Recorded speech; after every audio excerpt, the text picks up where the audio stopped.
باوتان لەبێت ئەگەر بمەوێت لە ماوەی خولەکێک یان کەمترە هەندێک ڕێنماییتان پێ بڵم بۆ پاراستنی دەم و ددانتان و بۆ پاراستنتان لە بۆنی ناخۆشی هەناسە و لە دەستدانی ددانەکانتان ئەوە بریتی دەبێت لەوەی کە باشترین کات بۆ سەردانی پزیشکی ددان بریتە لەو کاتێک کە تەمەنی مناڵەکانتان 1 ساڵە بەڵام پزیشکێک ببینێت کە شارەزای دەمودانی مناڵ بێت و فێرتان بکات چۆن دەمودانی پارێزن.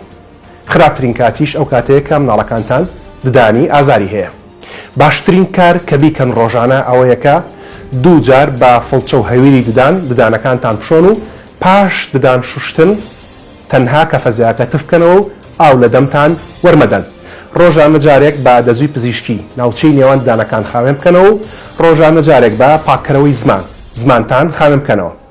خراپترین کار کە بیکەن بۆ دەم و ددان و پووکتان بریتە لە خواردنەوەی گازی، نقڵ، شەکری کڵۆ، مژمژە و هەروەها بریتە لە درەنگ خەوتن لە شەواندا و زیادەڕەویکردن لە خواردنەوەی ئەلکوهۆل و جگەرە کێشان. باشترین پزیشکی ددان ئەو پزیشکەیە کە چەند ساڵە ئێوە هاتوچۆی دەکەن و دەزانێت و شارەزایە لە کارەکەی خۆی و پاشخانی زانستی باشە. خراپترین ڕێگاش بۆ هەڵبژاردننی پزیشک بریتە لە ڕێکلام و ئۆفەر و فەیسبوک و ئینستاگرام و تاکو کۆتاییەکەی.